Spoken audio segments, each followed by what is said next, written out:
Yun. Blessed Sunday mga kaibigan. Isa ito sa pinaka-hassle minsan no? Itong paglilinis ng waste pad ng L120. Malapad kasi yan sa baba yan, sa ilalim. And linisan na rin natin ito. Hindi ko alam kung anong ginagawa ng ibang mga clients natin kasi as in, lumalagpas siya oh. Hindi na ito makatarungan. Yeah. Sobrang dumi. So linis-linis lang tayo ngayong Sunday. And para may video pa rin tayo, para may upload pa rin tayo mga kaibigan. So L121. And of course, puno na rin yung waste pad nito, I think. Pinapapalitan na rin. Pero sabi ko, instead na palitan natin, you may do it on your own na lang later on. Ang lalagay ko na lang ay tissue. Anything that absorbs liquid. No? O pwedeng cotton. Okay? Pero overall, linis na rin natin to. Tanggalin lang muna natin yung kanyang...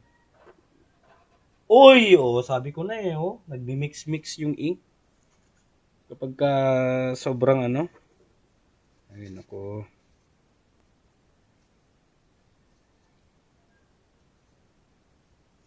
Ito yung sinasabi ko lagi sa mga clients natin. Na i-maintain nila.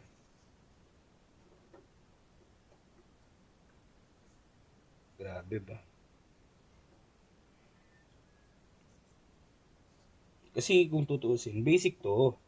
O mag-rant na naman ako Basic to. Na hindi mo dapat hayaan na lumampas siya or whatsoever.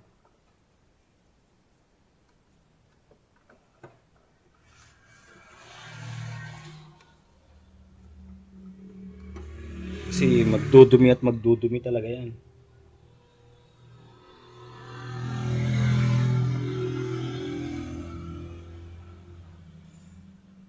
Ay, nako.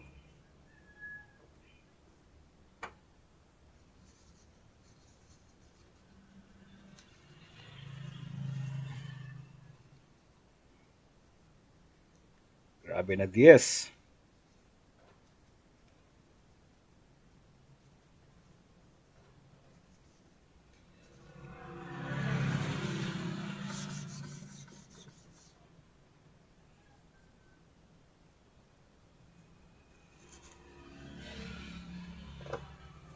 Kasi yung mga naiipon na dumi dito, no, pwedeng mag-cause yan ng pagbabara ng tank later on. Alright?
Inside.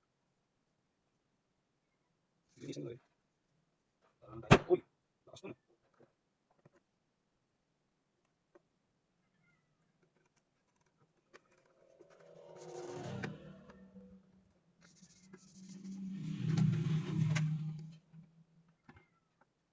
Tatalas-talas kasi yan. Kapag ka sumusobra yung heat.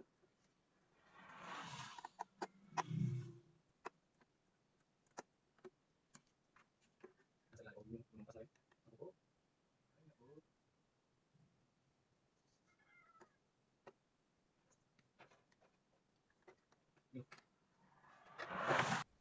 Malapit nang mapuno mga kaibigan.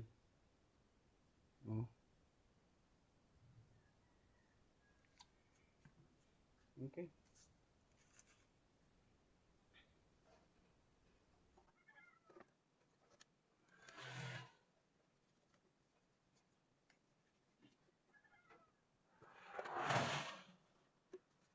Palitan natin to. Anything that absorbs pa yung tissue. So, gandumi na oh. O, di ba? O, di ba?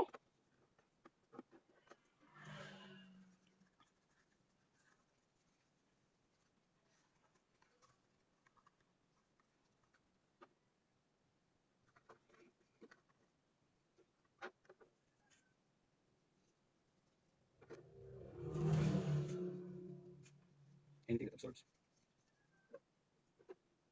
Bilis na tumapuno. Notify na lang natin sila client.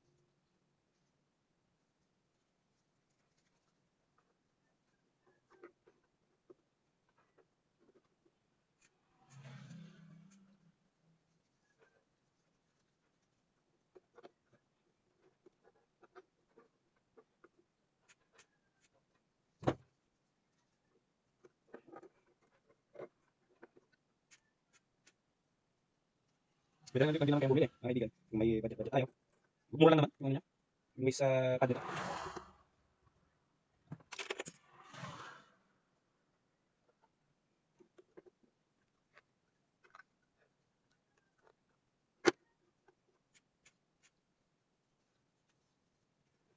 Anything that absorbs.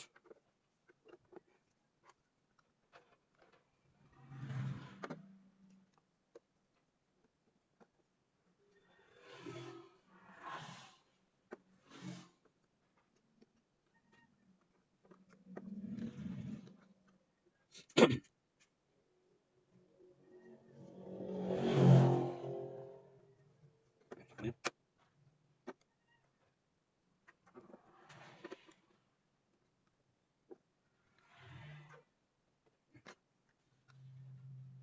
Okay na to ah.